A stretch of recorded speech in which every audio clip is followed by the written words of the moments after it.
하나님 말씀은 출애굽기 23장 16절 말씀입니다. 출애굽기 23장 16절 한 목소리로 읽도록 하겠습니다. 시작. 맥추절을 지키라. 이는 내가 수고하여 밭에 뿌린 것에 첫 열매를 거둠이니라. 수장절을 지키라. 이는 내가 수고하여 이룬 것을 연말에 밭에서부터 거두어 저장함이니라. 아멘. 맥주 감사주를 허락하신 우리 하나님께 감사를 드립니다. 아멘. 우리는요 1년 중에 감사절기가 2번 있어요. 무슨 절 있습니까? 맥주 감사절, 추수 감사절, 그렇게 2번 있죠. 감사절기가 1년에 2번인 것에 대해서 2가지 반응이 있다고 그래요. 첫 번째 반응은 1년 중에 절반이 지나는 동안 우리 가정에 부어주신 그 은혜를 이렇게 맥주 감사주일날 감사할 수 있어서 너무 좋아요. 중간에 이렇게 한번 감사절기가 있는 게 너무 좋아요. 우리 하나님 너무 감사해요. 이런 분이 있고요. 또 한 분은요, 아니 1년에 감사절기가 한 번이면 충분하지, 추수감사주일이면 충분하지, 왜 맥주를까지 만들어가지고 또 봉투 이렇게 주부에 껴가지고 말이지 이렇게 부담 주나? 라고 혹시 불만이 있으신 분 이 자리에 계십니까? 우리 갈릴리 교회는 안 계신 줄 믿습니다. 대답이 없네요. 우리 갈릴리 교회는 그런 분 없는 줄 믿습니다. 아멘. 그런데 사실 요즘 삶이 녹록지가 않은 것 같습니다. 우리 장로님이 기도하셨는데 우크라이나 러시아 전쟁하니까요, 고래 싸움에 새우등 터진다고 우리나라 물가가 또 고물가가 되고요. 고물가가 꼬물가가 아니라 고물가입니다. 고물가, 아주 물가가 높아져서 삶이 각박해지고 있습니다. 그런 상황 속에 맞이한 이 맥주감사주일, 이런 우리의 삶을요 찬양 가사로 잘 노래한 찬양이 있어서 하나 소개를 좀 해드리려고 그래요. 2주 전에 바이블키 때 우리 수강생 분들하고 제가 함께 나눈 찬양인데요, 반응이 너무 좋았어요. 좀 제가 은혜 받고 있어서 그렇게 같이 들려드렸더니 정말 그 끝나고도 따로 카톡방에 그 가사 좀 다시 한번, 그 찬양 어디 다시 들을 수 없냐고 여러분이 하셔서 제가 또 올려드렸는데 아마 정말 공감을 많이 하기 때문에 그렇게 말씀하신 것 같아요. 자, 한번 띄워주시겠어요? 가사 내용이 이렇습니다. 그냥 읽으면 조금 와닿지 않으니까요, 못 부르는 노래지만 조금 잘 불러볼게요. 처음에 어떻게 시작하는지 갑자기 기억이 안 나네요. 겨를도 없이 정신없이 세상을 살다가 마음의 먹먹함이 내 삶을 짓누를 때 그제서야 주님을 찾습니다. 행복을 느낄 겨를도 없이 분주하게 세상을 살다가 인생의 허무함이 내 삶을 짓누를 때 그제서야 주님을 찾습니다. 그 다음부터는 좀 높아가지고 그냥 읽겠습니다. 오늘도 여전히 주님은 그 자리에서 우리를 끊임없이 돌보시는데 부족한 내 영혼은 아직도 갈 길을 모릅니다. 내게 믿음 주소서, 내 연약한 마음 돌보소서, 한없는 주님의 사랑 알게 하소서, 영원까지 그의 백성 지키시는 우리 하나님 바라보며 살게 하소서. 언제나 사랑의 주님은 그 자리에서 끝까지 나를 놓지 않고 붙드시는데 부족한 내 마음은 아직 주님께 돌아올 줄 모릅니다. 모든 것을 다 잃은 것 같던 순간에도, 모든 아픔이 다 내 것인 것 같다 해도 항상 지키시는 나의 주, 세상을 살아갈 힘 되시네. 영원까지 그의 백성 지키시는 우리 하나님 바라보며 살게 하소서. 하늘 보며 살게 하소서. 이런 가사예요. 참 와닿죠. 네, 여러분, 그런 우리에게 하나님께서요 말씀하십니다. 힘들지? 알아, 내가 안다.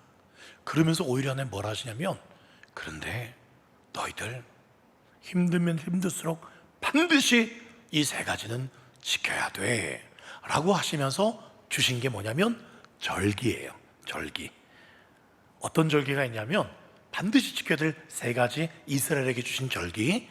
애굽으로부터 구원받은 날을 기념하는 무슨 절? 유월절. 그렇죠? 두 번째는 첫 번째 열매를 추수해서 하나님께 드리는 감사절기, 오늘 맥주절. 그리고 세 번째로는 추수한 곡식을 저장하면서 하나님께 감사드리는 수장절.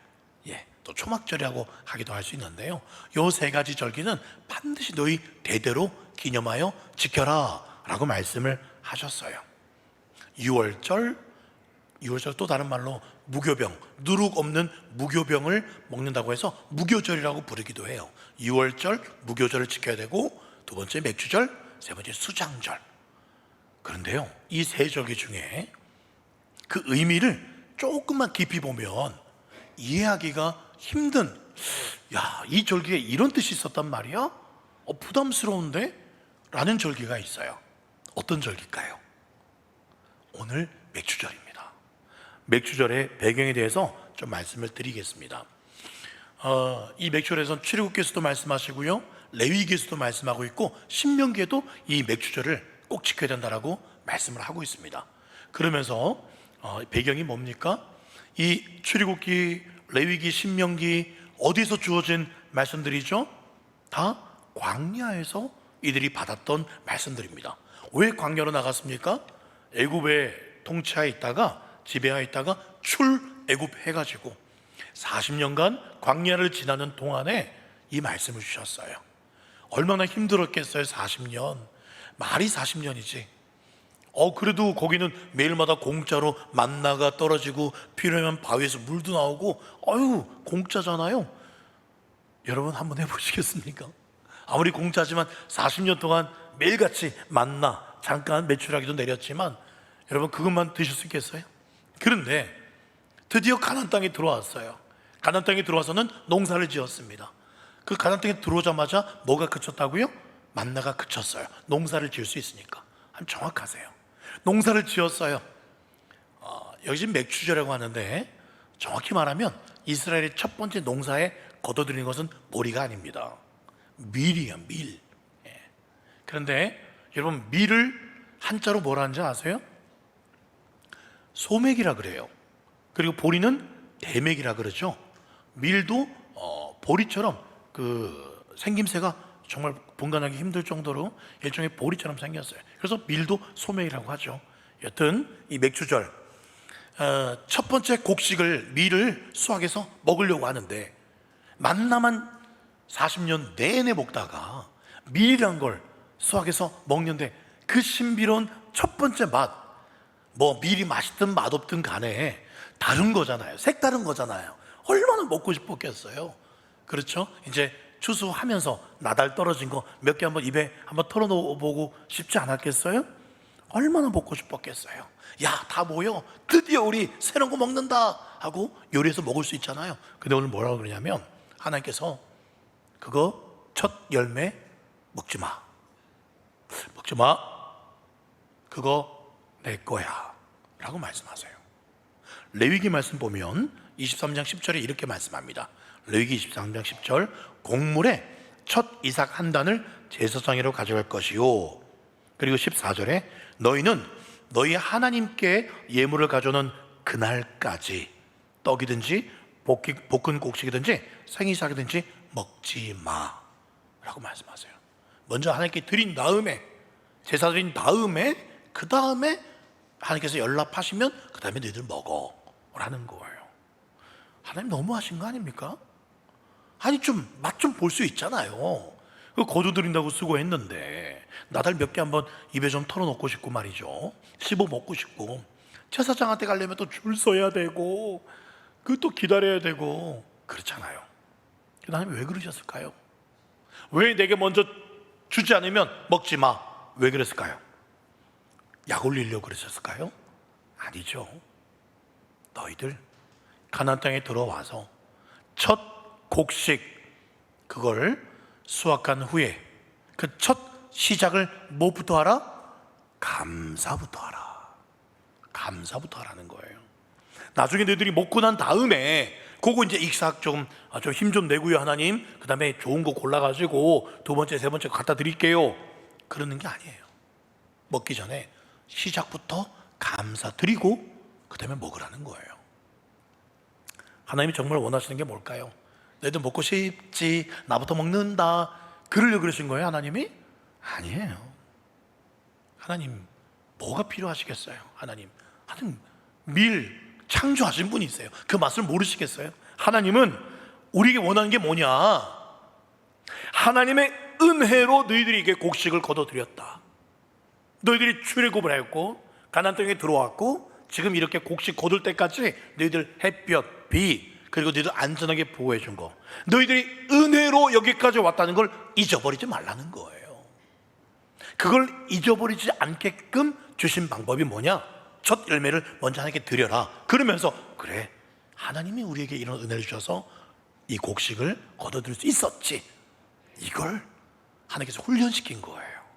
이게 맥주절의 의미입니다. 잠언에는 이렇게 기록해요. 잠언 3장 9절에 내 재물과 내 소산물의 처음 익은 열매로 여호와를 공경하라. 처음 익은 열매로. 여러분 11조 드리는 거 쉽지 않습니다. 그렇죠? 어떤 분은 그래요. 야, 자네는 뭐 회사 봉급이 좀 작으니까 그중에 10분의 1 하는 거 좀 덜 부담스럽겠지만 나는 사업에서 지금 단위가 엄청 커. 내가 막 2천만 원 벌면 200만 원 헌금하는 거, 이거 보통 일인 줄 알아? 그렇게 말씀하시는 분도 계세요. 벌어들이는 게 많으면 많을수록 11조 하는 게 액수가 커지니까 더 부담이 된다 라고 말을 하기도 합니다. 그래요, 쉽지 않습니다. 크든 작든 10분의 1을 떼는 거, 이거 쉽지 않은 믿음이에요. 온전한 11조 드리는 거. 그런데 이거보다 더 힘든 게 뭐냐? 처음 주신 열매를 하나님께 드리는 거. 내가 처음 받은 걸 하나님께 다 드린다는 거. 믿음이 없으면 하기 힘든 일입니다. 그래서 맥주감사절이요, 추수감사절보다도 사실은 더 깊은 은혜가 있어요. 많은 분들이 가을에 11월에 있을 추수감사절을 여기 더 많이 꾸미기도 하고 과일 하나씩 가져오기도 하고 그리고 또 예물을 좀 더 많이 드리기도 하고 더 큰 감사절로 생각하는데, 실은 맥주감사절이 더 깊은 의미가 있고 은혜가 있습니다. 맥주감사절은 믿음이 없이는요, 내 첫 것을 하나님께 다 드린다? 이건 어려워요. 하나님에 대한 분명한 믿음, 하나님께서 첫 것은 내 거라고 말씀하셨는 것을 첫 것은 하나님 거야 라고 인정할 수 있는 사람만 지킬 수 있는 게 맥주절이에요. 사실 이 첫 열매를 드리는 때는 풍성한 때가 아닙니다. 이들이 첫 가나안 땅에 들어와서 밀을 수확했는데 뭐 얼마나 잘 됐겠어요. 그렇죠? 우리도 마찬가지예요. 학교에서 공부를 잘해가지고 장학금을 탔어요. 첫 장학금을 탔어요. 그래가지고 얼마나 하고 싶은 게 많겠어요. 그렇죠? 직장에 들어가서 첫 월급을 탔어요. 그거 가지고 이것도 해보고 싶고 저것도 해보고 싶고 얼마나 하고 싶은 게 많겠어요. 첫 아기를 낳았습니다. 얼마나 이쁩니까?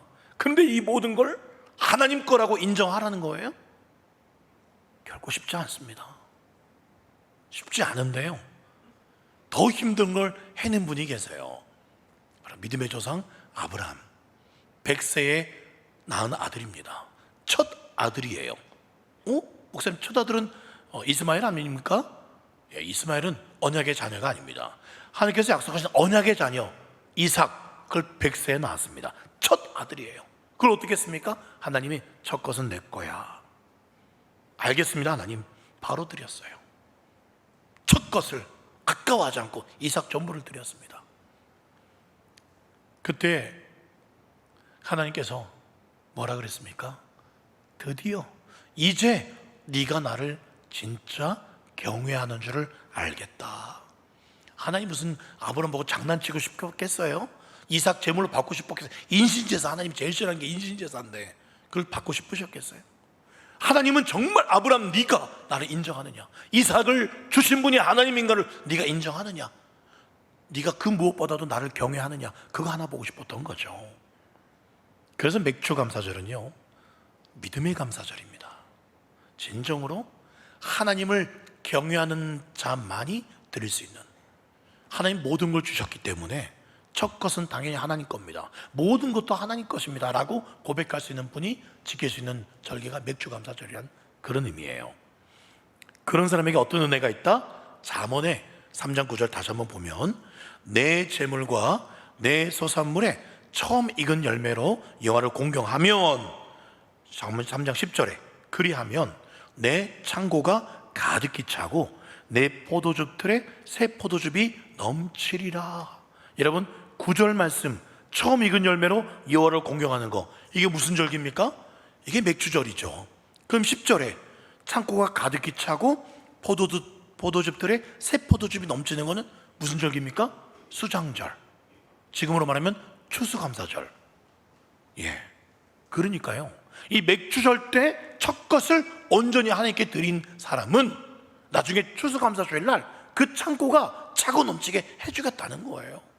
그래서 맥주감사절과 추수감사절은 아주 긴밀하게 연결되어 있습니다. 떨어질 수가 없는 거예요.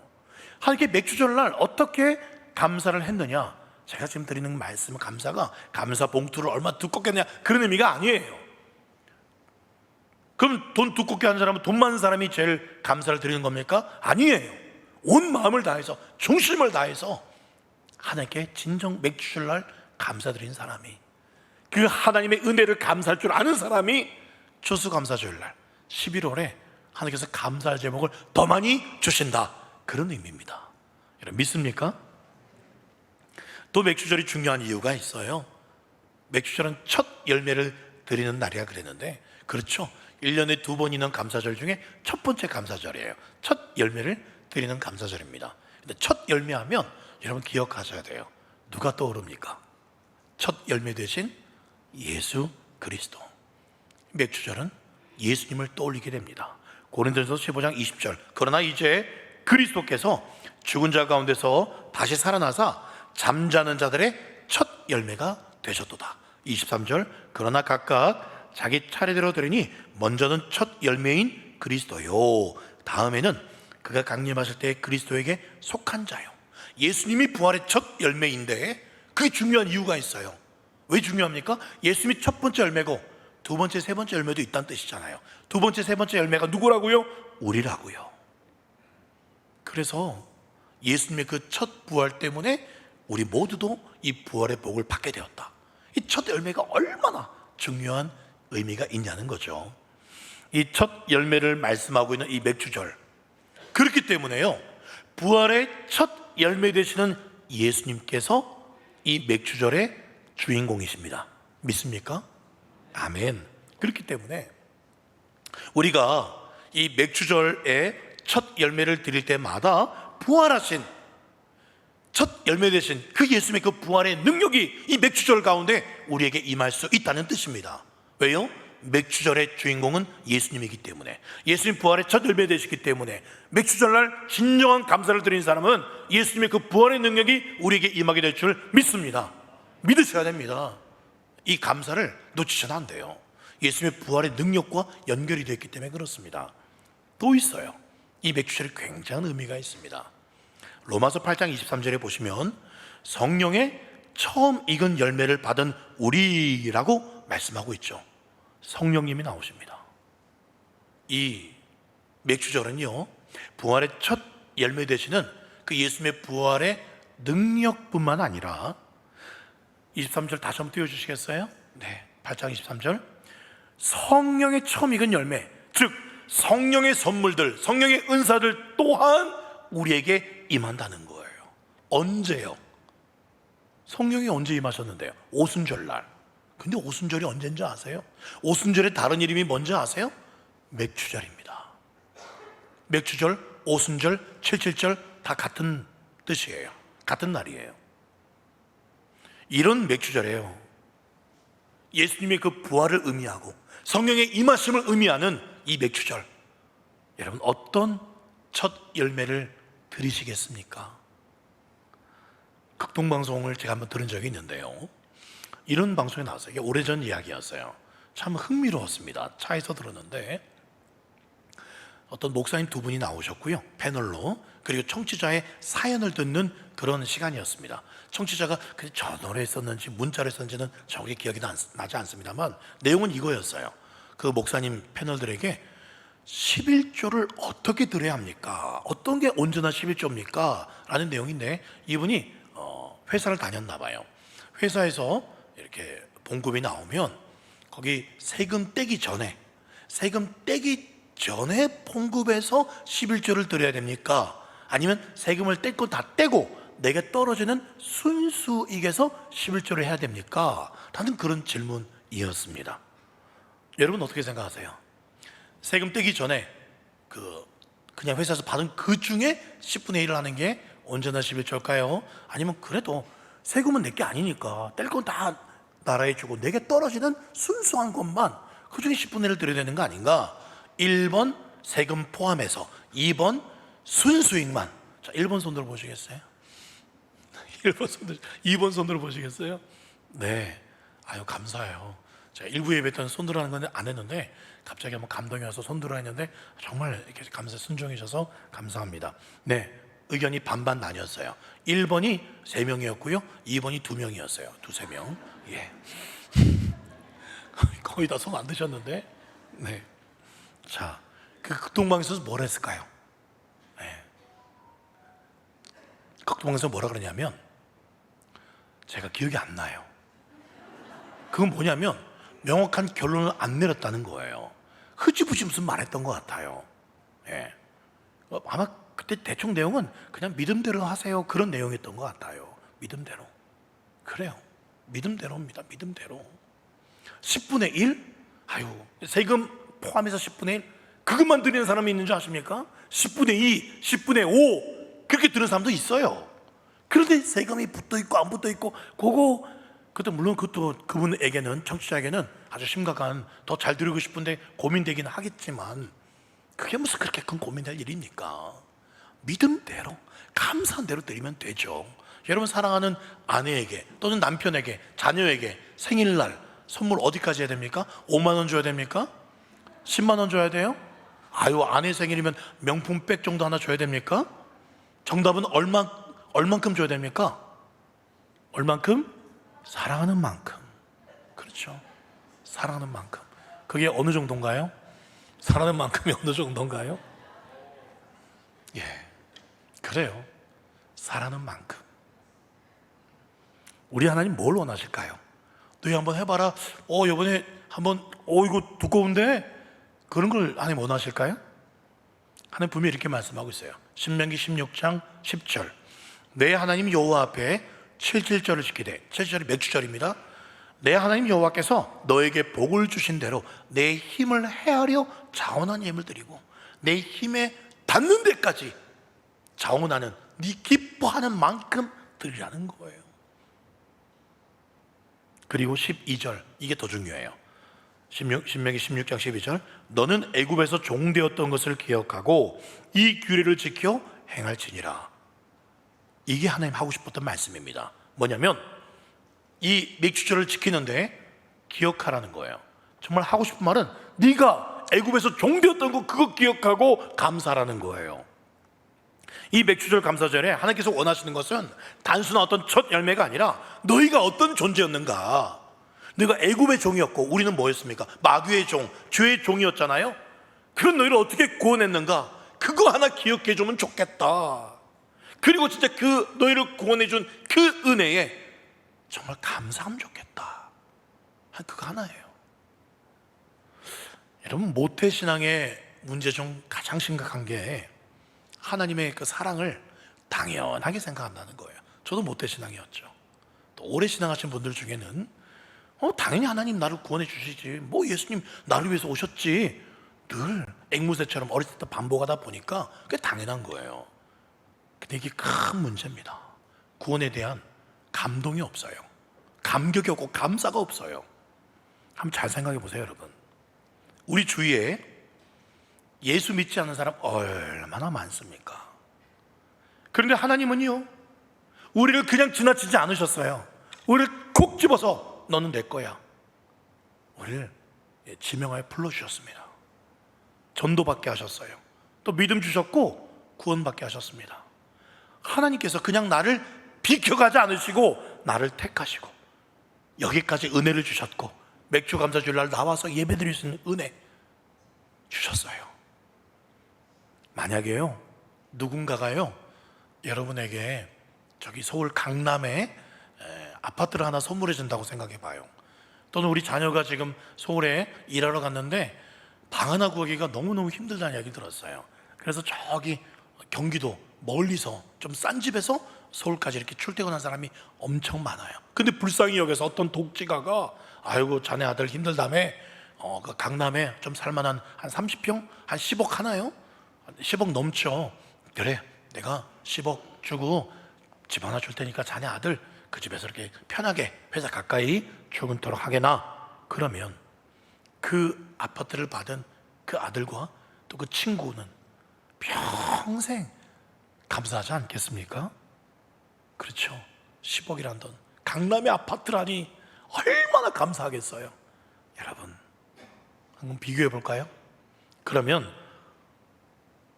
10억짜리 강남 한 30평대 아파트가 좋습니까? 영원한 천국 내 집이 좋겠습니까? 그 아파트 뭐 또 한 20년 30년이면 재건축 들어가야 됩니다. 재개발 들어가야 돼요. 이완합니다. 그러나 우리에게 예비된 저 하늘의 영원한 천국집은요 10억짜리 30평짜리 그 앞에 안에 있는 내장재 뭐 요즘에 좋은 거 하겠죠. 강남이니까. 좋아봤자 천국에 우리 거할 그 보석으로 꾸며진 그 내장재보다 좋겠습니까? 이 땅의 집과는 비교도 안 되는 그 천국이 우리에게 주어져 있어요. 근데 감사하지 않는다고요? 강남 그 아파트 준 거에만 감사한다고요? 그것만 주셨습니까?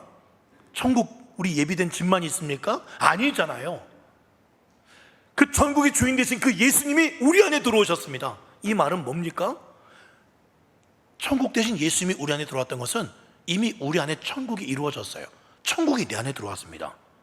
우린 천국을 소유한 사람이에요. 강남 30평대가 아니라 우린 천국을 소유한 사람들입니다. 믿습니까? 아멘. 감사하십니까? 이제 그래서 부동산 보지 마세요. 이런 은혜를 베푸신 하나님께서 우리에게 요구하시는 건 천국까지 주셨는데 예수님까지 십자가에 그냥 죽이는 게 아니라 모든 물과 피를 다 짜서 예수님을 그렇게 주시기까지 우리를 온 세상보다 바꿀 수 없을 만큼 우리를 사랑해 주셨는데 그 하나님께서 우리에게 요구하는 게 뭘까요? 딱 하나, 너 정말 감사하냐? 내가 너 사랑하고 내가 너를 이까지 인도해 줬고 내 아들 예수 그리스도를 십자가에 내어준 거 너 진짜 그거 감사하냐? 진짜 감격해 하냐? 고마워하냐? 그거 하나예요. 예전에 유명한 광고 문구 중에 사랑은 움직이는 거야 라는 그런 광고 문구가 있었죠. 사랑은 움직이는 거야. 저는 감사도 그렇게 생각합니다. 감사는요 표현되어져야 감사합니다. 우리가 어떤 사람에게 정말 은혜를 받았다고 느껴지면 감사합니다가 저절로 나와요. 친구가 생일 선물로 100만 원짜리 고급 시계를 줬어요. 근데 친구가 딱 시계를 주는데 딱 시계를 쳐보고는 그 친구를 바라보면서 가만히 쳐다봐요. 속으로 나 너 정말 고마워, 내 맘 알지? 가만히 쳐다보고 있어요. 그럼 친구가 감성을 알겠어요? 한마디 해줘야 돼요. 고맙다. 눈만, 물론 아주 막역한 친구는 눈만 봐도 알겠지만 말하지 않으면 몰라요. 그렇죠? 진짜 감사한 사람은 아무리 말수가 적은 사람이라도 정말 고맙네, 정말 고맙네 라고 한마디 하는 거죠. 그게 진짜 은혜 받은 사람 자세잖아요. 그런 감사를, 그렇죠, 우리 하나님께 여러분 진짜 드려보셨어요? 진짜 감사합니다. 하나님 6개월 동안 우리 가정 지켜줘서 감사합니다. 물론 우환도 있었고 질고도 있었지만 그래도 여기까지 있는 시간 정말 감사합니다. 아니, 다 떠나서 내게 뭐 안 주셔도 상관없어요. 그냥 지금 여전히 나를 구원해 주신 거, 이거 하나만 해도 정말 감사합니다. 얼마나 여러분 주님께 감사하다고 기도해 보셨어요? 얼마나 그걸 표현해 보셨어요? 또는 뭐 예물을 드릴 수도 있겠지만 얼마나 하나님께 정말 그걸 표현해 보셨냐는 그 말이에요. 하나님 나 말 안 해도 알죠? 알죠 하나님? 그게 아니에요. 고백하세요. 찬양하세요. 기도하세요. 그리고 그 사랑을 이웃에게도 나눠줘 보시고 주님께 정말 감사합니다, 난 감사한 인생이에요 표현하시는 그 감사가 진짜 감사해요. 그런 감사를 받으신 하나님은 우리에게 더 많은 감사 제목을 주세요. 네가 감사를 안 해? 어우, 감사할 줄 안 해? 하나님 기뻐가지고 더 좋은 감사를 주시지 않겠냐는 그 말입니다. 그래서 하나님께서 거하시는 곳이 두 군데 있다 그러잖아요. 하나님 거하시는 곳이 첫 번째는 천국에 거하시고 또 한 군데 하나님 거하시는 곳이 감사하는 사람의 마음에 하나님이 거하신다라는 말이 있어요. 복을 주신 통로가 다른 게 아니라 감사하는 마음에 하나님이 복을 연결해 주신다는 의미입니다. 근데 어떤 분은 그런 분도 있어요. 하나님, 그래 섭섭합니다 솔직히. 하나님 6개월 동안 오늘 맥주 감사절인데 아직까지 내 기도 응답하지 않았잖아요. 뭐 이거 안 풀리잖아요. 우리 자녀 계속 떨어지고 있고 뭐 안 되잖아요. 여러분, 감사하기 힘들죠. 그런데요, 믿어지지 않을 때 믿는 믿음이 진짜 믿음이고요, 감사할 수 없을 때 감사하는 감사가 진짜 감사예요. 서양 속담에요, 세상에서 가장 가르치기 어려운, 풀기 어려운 수학 문제가 있는데 그게 뭔지 아세요? 그게 뭐냐면 하나님이 우리에게 내려주신 그 복을 세어보는 것, 이게 가장 어려운 수학 문제라고 합니다. 그만큼 우리는 엄청난 복들을 받은 게 더 많은데 한두 개 아직 응답하지 않았다고 하나님 너무하네요, 서운합니다. 그렇게 해서 되겠냐는 거예요. 우리가 하나님께 여러분 감사를 얼마 드리셨습니까? 저수가 맥주 감사 절만 감사를 드려야 됩니까? 아니죠. 매주마다 감사드려야 되죠. 매일마다 감사드려야 되죠. 그런데 우리가 얼마나 감사를 드렸느냐, 그거를 비교를 해보니까요, 하나님이 우리에게 베풀어 주신 사랑의 양과 우리가 그에 대해서 감사한 것, 그걸 비교해 보면 하나님의 우리에게 베풀어 주신 그 사랑들, 깨닫든 깨닫지 못하든 부지불식간에 베풀어 주신 수많은 은혜들을 태평양으로 비유하면 그에 대해서 우리가 감사한 것들, 태평양에 물 한 방울 되겠습니까? 문제는 물 한 방울이나 되냐는 거예요. 감사를 하기는 하냐는 거예요.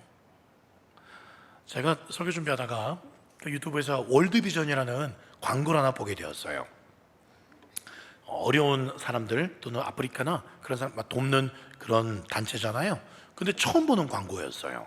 무슨 광고냐면 자립청소년을 돕자는 그런 광고였습니다. 자립청소년이 뭐야? 라고 제가 광고를 유심히 보는데, 보육원에서 고아로 자란 아이가 만 18세가 되면 무조건 보육원에서 나가야 된다 그래요.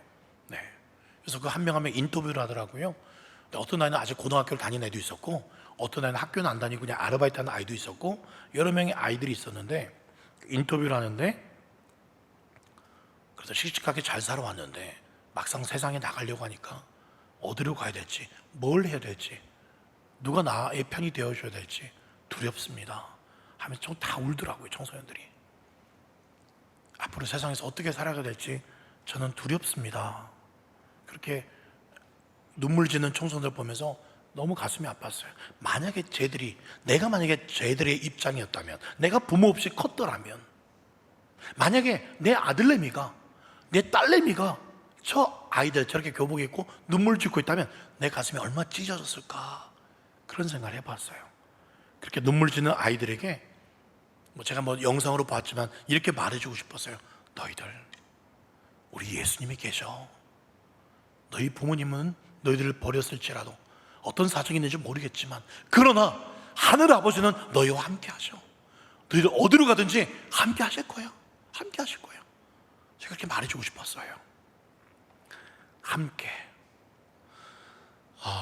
어떤 시인이 적은 함께라면이라는 시가 있는데요, 제가 한번 읽어드릴게요. 아시는 분도, 본 적이 있는 분도 있을 거예요. 작자가 있는데 제가 밝힐 수는 없습니다. 자, 한번 띄워주시겠어요? 함께라면. 아무것도 하지 않아도, 집에 그냥 그렇게 가만히 있어도 나는 좋다. 그대와 함께라면. 커피숍에서 커피 한 잔 마시며 멍하니 풍경을 바라만 보고 있어도 좋다. 그대와 함께라면. 많은 짐을 챙기고 땀을 삐질삐질 흘려가며 오랜 시간 텐트를 쳐도 좋다. 그대와 함께라면. 차를 타고 오랜 시간 운전하고 어디를 가든지 난 좋다. 그대와 함께라면. 언제나 난 행복하다. 그대와 함께라면. 멋있죠? 이거요, 우리 갈리 성도 중에 한 분이 지은 시입니다. 네, 아시는 분이 있을 수 있는데요, 네, 카톡에 이게 떠 있길래 제가 일부 예배 때 그분 허락도 안 받고 이거를 읽으니까 당황해 하시더라고요. 그래서 일부 예배 마치고 제가 그분께 죄송하다고 허락을 받고 제가 지금 다시 읽어드립니다. 네, 남편이 아내에게 써준 시예요. 예, 중고등부 선생님이고요. 그 남편의 성만 가르쳐 드릴게요. 유씨예요. 부인의 성은 심씨입니다. 자, 여기까지만 말씀드릴게요. 네, 여기까지만. 이름은 밝힐 수 없어요. 근데 그 남편분이 아내에게, 근데 다시 띄워주세요. 네, 시 좀 띄워주십시오. 네, 그런 시. 이름 밝히지 않았습니다. 작자 미상의 시입니다. 네. 근데 저기 그대 대신에요, 주님을 한번 넣어보세요. 아무것도 하지 않아도 집에 그냥 그렇게 가만히 있어도 난 좋다. 주님과 함께라면. 커피숍에서 커피 한 잔, 풍경 바라만 보다 좋다. 주님과 함께라면. 오랜 시간 텐트를 쳐도 좋다. 주님과 함께라면. 차를 타고 가도 좋다. 주님과 함께라면. 언제나 나 행복하다. 주님과 함께라면. 예. 여러분, 제가요, 어제 4층에서 내려와서 주차장을 나가는데 주님께서 한 가지 그림을 제게 보여주셨어요. 그래서 눈에 보이는 환상이 아니고요, 제 마음에 제가 27년간 못 깨닫고 있던 것을 깨닫게 해주셨습니다. 제 입에서 나도 모르는 노래가 나왔어요. 그것은 내 안에 착한 일을 시작하신 이가 온전히 이루실 것이라. 그는 결코 너를 포기하지 않으시리라. 그런 찬양이 제 입에서 흘러나왔어요. 그 찬양은 제가 20살 때, 힘들었을 때, 기도할 때 많이 불렀던 찬양이에요. 제가 정말 힘들었을 때, 20살 때 하나님께 버림받았다고 생각했을 때, 그때 저는 혼자서 기도방에서 제가 제 스스로에게, 참 조성진 인생 불쌍하다, 조성진 인생 불쌍하다. 어렸을 때 그 윤윤주일 학교 때 주는 나를 기르시는 목자요, 그렇게 주님 잘 찬양하다가 이제 이렇게 버림받았네, 참 불쌍하다, 참 조성진 영혼이 너무 불쌍하다. 제가 그렇게 저 스스로를 생각을 했었거든요. 주님이 느껴지질 않아서. 근데 어제 제가 갑자기 4층에서 내려서 1층 문은 주차장을 나가는데 주님께서 제 마음에 말씀하신 것 같았어요. 그거 네 인생, 조성진 인생 참 불쌍하다. 그거 네 생각 아니었어. 그거 내 생각이었어. 그렇게 제가 말씀하셨어요. 네가 너를 바라보며 참 불쌍하다, 치근하게 여겼던 너 스스로에 대한 그 위로가 너의 생각이 아니라 그게 내 생각이었어. 내가 네 안에서 그 생각을 말하게 한 거야. 네 생각처럼 위로하게 한 거야. 네가 가장 힘든 그 순간, 내가 떠났다고 생각하는 그 순간에 나는 거기 네 마음에 함께 있었어. 내가 너를 불쌍하게 여기고 있었어. 27년 만에 처음 그걸 깨닫게 하셨는데, 제가 문 열고 나갔는데 막 눈물이 확 이렇게 나올 뻔했어요. 저 한 번도 저를 떠나신 적이 없었더라고요. 여러분, 우리가 하나님을 믿을 가능성이요, 과연 얼마나 있었을까요? 내가 예수님의 십자가를 나의 십자가로 믿을 가능성이 얼마나 있었을까요? 예수님의 그 부활을 나의 부활로 믿고 천국 갈 그 가능성이 과연 우리가 얼마나 있었을까요? 난 구원받은 이 은혜를 정말 감사하게 살고 있냐는 겁니다. 레위기 23장 11절 말씀에 제사장은 너희를 위하여 그 단을 여호와 앞에 기쁘게 받으심이 되도록 흔들되 안식일의 이튿날에 흔들 것이다 라고 말씀하고 있는데, 첫 열매를 흔들면서 드리라는 거예요. 기쁨으로 드리라는 그런 뜻입니다. 한마디로 네가 가지고 있는 가장 소중한 거 아까워하지 말고 감사를 드리라, 오늘 말씀을 하고 있습니다. 가장 소중한 거, 처음 거 아까워하지 말고 드려라. 왜요? 내가 복 주나 안 주나 보라는 거예요. 그래서 제가 한번 테스트를 해봤습니다. 제가 신학교 20살 때 입학할 때요, 저 자랑이라고 나중에 아유 목사님 자랑한다 해도 상관없습니다. 저 받을 줄 몰랐는데 성적이 좀 잘 나왔다고 장학금을 줬어요. 많지는 않았지만 그 장학금 왔길래 부모님께 말씀도 안 하고 이거 하나님께 첫 장학금이니까 함께 드려야겠다 싶어서 미포교에다가 얼른 제가 부모님께 알리지도 않고 드린 다음에 어머니 장학금 땄어요. 오 잘했다. 어딨냐? 저 헌금했어요. 그래 잘했다. 그래서 그 헌금했을 때요, 1학년 때 어떤 복을 받는지 알아세요? 진짜 와, 그 1학년 때 엄청난 고난이 찾아왔습니다. 엄청난 복이 찾아올 줄 알았거든요. 진짜로 저는 사실 흥정하는 마음이 있었어요. 요거 내 첫 장학금입니다. 요거 드립니다. 첫 거 드립니다. 복 주셔야 됩니다. 라고 드렸는데 그 이후부터 함께 버림받았다는 생각과 엄청난 고난, 영적인 고뇌와 곤고함이 찾아왔어요. 그래서 기도방에서 정말 하루 종일 울부짖고 기도하고 성경책 보면서 하나님을 찾으려고, 그렇게 몇 달을 부르짖는 동안 주님께서 말씀 가운데 전인격적으로, 그래서 제가 이전에 말씀드렸죠. 이사야 54장의 축복이 시작되려면 53장 그 예수님이 있어야 된다. 그거를 도서관에서 그냥 성경에서 읽다가 깨닫게 하신 거예요. 전인격적으로 예수 없이는 나는 회복이 불가능하고 예수 없이는 설명될 수가 없는 인생임을 깨닫게 하셨어요. 그렇게 하려고 앞으로 계속 목회가 장거리고 또 장기전이고 마라톤이라면 그 1학년 때 첫 20살 때 신학을 시작할 때 하나님께서 기도 훈련 시키셨어요. 하루에 1시간 2시간 기도해야 된다. 그리고 말씀 보는 훈련 그때 시켰어요. 그래서 지금의 저가 있었다고 생각합니다. 그 복이 언제 시작됐습니까?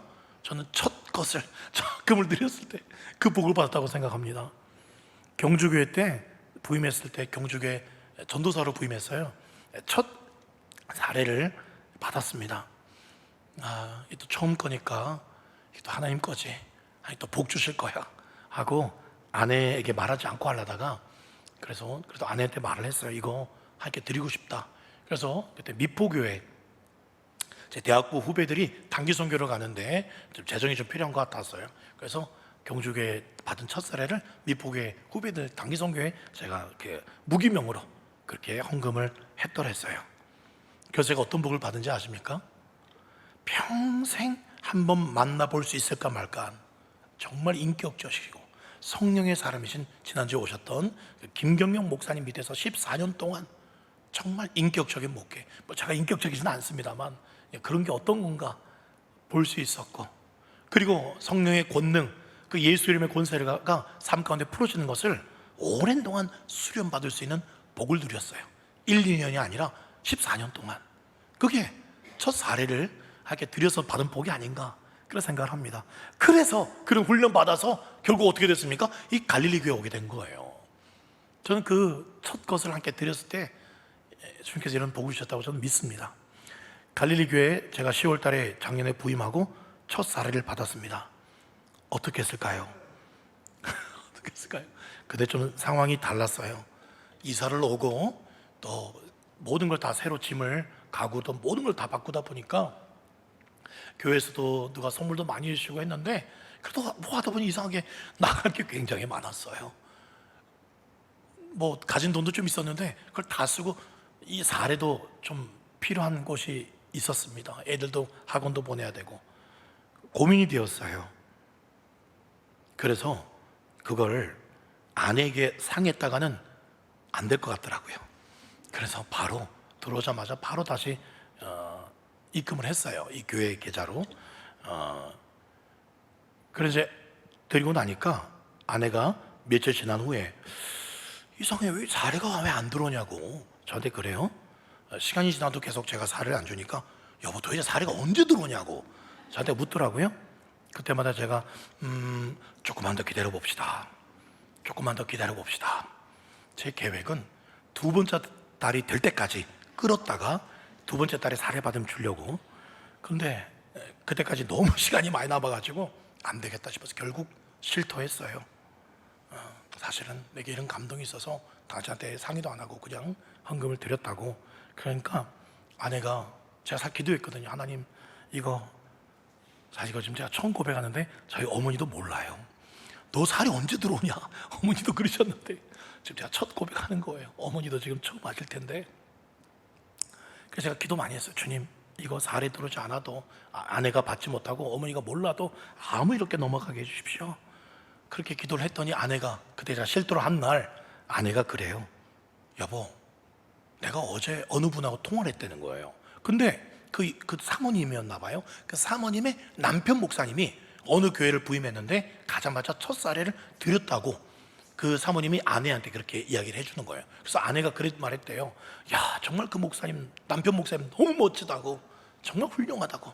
자기가 어제 그렇게 통화를 했다면서. 그래서 나도 제가 그렇게 했다니까 남편 한 말이 역시 내 남편이라고 이렇게 바가지 긁고만 했는데 한 번은 역시 내 남편이라고 그렇게 은혜롭게 넘어갔습니다.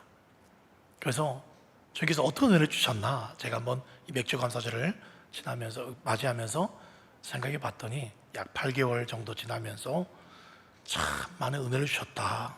치유의 은혜도 주셨고, 참 성도들과 함께 기도했을 때 또 묶인 것들이 풀어지고 또 문제들이 그때그때 바로 해결되고 참 놀라운 그 은혜들이 있었구나. 그 하나님께서 은혜 주셨구나. 저 그렇게 믿고 있습니다. 그래서 역시 우리 하나님 선감사, 나중감사가 아니라 첫것 그냥 감사함으로 드리는 거 너무 좋아하시는구나. 앞으로 더 감사를 열심히 하자, 그런 마음을 하게 되었습니다. 혹시 자랑 같았다면 용서해 주시기 바랍니다. 말씀을 맺겠습니다. 우리가 감사할 수 없을 때 주께 감사하는 것, 우리가 주님께 드릴 가장 귀한 것, 주님이 가장 기뻐하는 것, 정말 감사드리기 힘들 때 감사하는 것, 우리 주님 기뻐 춤추지 않겠어요? 몇 배로 갚아주지 않겠습니까? 여러분, 이런 감사는요 내 결단으로는 안 됩니다. 항상 나와 함께 하시고 내 삶을 붙들고 계신 그 주님, 그 십자가 사랑을 바라보는 사람, 그 부활의 능력을 매일 경험하는 사람, 그 성령님을 매일 동행하는 사람만이 그런 선감사를, 첫 것을, 내 모든 것을 드릴 수 있음을 믿습니다. 로마서 8장 32절 한번 다 같이 읽어볼까요? 시작. 자기 아들을 아끼지 아니하시고 우리 모든 사람을 위하여 내주신 이가 어찌 그 아들과 함께 모든 것을 우리에게 주시지 아니하겠느냐. 아멘. 그리할 때 우리 하나님, 그 하나님의 사랑에 여러분 오늘부터 언제까지 감사할까요? 추수감사절까지 물질이 되었든 뭐가 되었든 여러분 찬송이 되었든 기도가 되었든 정말 진심으로 감사를 표현해 보십시오. 그리하면 우리 하나님, 잠언 3장 10절 말씀 다 같이 읽어보시죠. 시작. 그리하면 내 창고가 가득히 차고 내 포도즙 틀에 새 포도즙이 넘칠 수 있는 그런 추수감사절을 맞이하게 될 줄 믿습니다. 그런 축복이 우리 모든 갈릴리 성도들 가정 위에, 자녀들 위에 충만하시기를 우리 주 예수님의 이름으로, 부활의 첫 열매 되시는 예수님의 이름으로 간절히 축원드립니다. 아멘. 우리 찬송 드리며 예물 드리겠습니다. 날 구원하신 주 감사. 정말 감사하십시다. 나를 구원하신 것, 이거 하나만 해도 감사하십시다. 날 구원 하신 주 감사, 모든 것 주심 감사, 지난 축복임에 감사, 주내 안에 계시네 향기로운 봄철에 감사, 외로운 가을날 감사, 사라진 눈물도 감사, 나의 영혼 평안에 행당하신 기도 감사, 거절하신 것 감사, 헤쳐나온 풍랑 감사, 모든 것 채우시네 아픔과 기쁨도 감사, 절망 중 위로 감사, 증명 못할 은혜 감사, 크신 사랑 감사해, 길가에 장미꽃 감사, 장미가 시도 감사, 따스한 가정 희망 주신 것 감사, 기쁨과 슬픔도 감사, 하늘 평안을 감사, 내일의 희망을 감사, 영원토록 감사해. 기도하겠습니다. 하나님 아버지 감사합니다. 오늘 맥주 감사 주일 2022년 한 번 있는 맥주 감사 주일입니다. 6개월 돌아보면 정말 어디 하나님의 손이 안 미친 곳이 어디 있었겠습니까? 주여, 그 은혜에 하나님 다른 것 요구하지 않고 정말 감사하냐, 정말 내가 함께 했던 것 믿느냐, 우리 주님 말씀하십니다. 주님, 그 은혜 앞에 남은 추수감사주일 돌아올 때까지도 날마다 감사와 기쁨이 넘치게 하여 주시옵소서. 우리 모든 성도님들, 하나님 기도응답 주신 것도 감사하지만 하지 않은 것도 감사를 드리고, 하나님 주님께서 더 좋은 때에 아름답게 응답하시고 고쳐주시고 회복해 주실, 나보다 나를 더 잘하시고 나보다 나를 더 사랑하시는 그 주님을 내가 구원받은 은혜, 저 천국에 강남의 집과 비교할 수 없는 어마어마한 아름다운 내 본향이 있음에 날마다 가슴 뛰며 우리 하나님 기뻐하고 감사하고 우리 주님의 마음을 시원케 드리며 그 주님의 마음을, 심장을 고동치게 만들 수 있는 감사로 제사 드릴 수 있는 저희들 되게 하여 주시옵소서. 드린 예물 기뻐 받아주시고, 하나님 이 예물이 쓰이는 곳마다 하나님의 나라가 확장되게 하시고 우리 성도님들 감사의 제목들이 더욱 많아 넘치게 하여 주시옵소서. 감사가 감사를 낳고 감사가 더 큰 감사를 낳는 놀라운 축복의 원리를 경험하며, 하나님 신령한 은혜만 주셔도 감사, 구원 받은 것만 해도 감사할 수 있는 저희들의 진정한 믿음 되게 하여 주시옵소서. 하나님, 병약한 성도님 있습니까? 오늘도 이 시간 피 묻은 손으로 주님 친히 그 보혈 흘러주시고 예수 그리스도의 그 이름의 능력으로 일어나 걷게 하여 주시고 병상을 털고 하는 모든 암으로부터, 모든 연약함으로부터 자유함 얻게 하여 주시옵소서. 주님 앞에 나와 하나님이 나를 살리셨다, 우리 하나님이 복 주셨다 간증할 수 있는 우리 성도들 되게 하여 주시옵소서. 지금은 주 예수 그리스도의 크신 은혜와 하나님 아버지의 지극하신 사랑과 성령 하나님의 함께 하시고 교통하심이 맥주 감사주를 맞이하여 첫 열매도 주님 것이고 마지막 열매도 주님 것이고 내 인생 전체가 주님 것임을 고백하며 날마다 감사로 하나님의 마음을 고동치게 만들어 더 큰 감사의 제목을 받기를 원하는 주의 백성들 머리머리 위에 지금부터 영원토록 함께 있을지어다. 아멘.